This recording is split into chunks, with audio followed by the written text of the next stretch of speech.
जब कड़कड़ाती ठंड में आम इंसान का हौसला जवाब दे जाए, जब तापमान 0 से 15 डिग्री नीचे गिर जाए और जब चारों ओर सिर्फ सफेद बर्फ का सन्नाटा हो, तो शुरू होती है एक ऐसी साधना जो विज्ञान को भी हैरान कर देती है। जी हां, हम बात कर रहे हैं भूवैकुंठ बद्रीनाथ धाम की, जहां इस वक्त 11,000 फीट की ऊंचाई पर 15 तपस्वी अग्नि परीक्षा दे रहे हैं। आखिर कैसे ये साधु बिना किसी आधुनिक सुविधा के इस बर्फीले रेगिस्तान में जीवित है? क्या ये इस कठिन तपस्या का रहस्य है? देखिए इस रिपोर्ट में।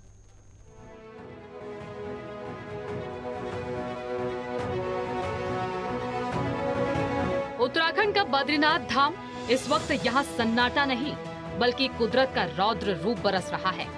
बर्फीली हवाओं के थपेड़े शरीर को चीरने की ताकत रखते हैं। शाम ढलते ही पारा -15 डिग्री तक जा गिरता है, जहाँ पानी भी पत्थर बन जाए। लेकिन इस बर्फीले कारागार में 15 साधक ऐसे हैं जिनके संकल्प की गर्मी ने ठंड को भी मात दे दी है। ये वो साधु हैं जो प्रशासन की अनुमति लेकर गुफाओं और कुटियाओं में भगवान बद्री विशाल के ध्यान में लीन हैं। इन साधकों में एक नाम है स्वामी अरसानंद जी महाराज का। पिछले 4 सालों से स्वामी जी ने बद्री विशाल की चौखट नहीं छोड़ी है, चाहे मॉनसून की बारिश हो या शीतकाल की ये जानलेवा बर्फ। उनकी साधना 12 महीने निरंतर जारी है।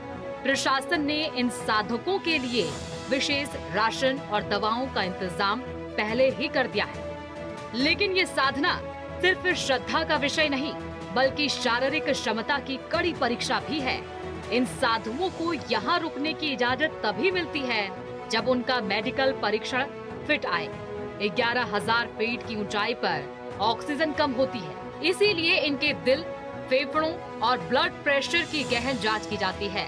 मेडिकल सर्टिफिकेट मिलने के बाद ही इन्हें इस हिम तप की अनुमति दी जाती है। बर्फ की मोटी चादर के बीच ये 15 साधु भारत की प्राचीन योग परंपरा के जीवंत प्रमाण हैं। जहां दुनिया ठंड से बचने के उपाय ढूंढती है, वहां ये साधु मानवता के कल्याण के लिए 0 से नीचे के तापमान में तपस्या कर रहे हैं। बद्रीनाथ का ये सन्नाटा आज भी उन मंत्रों से गूंज रहा है जो सदियों से हिमालय की पहचान रहे हैं।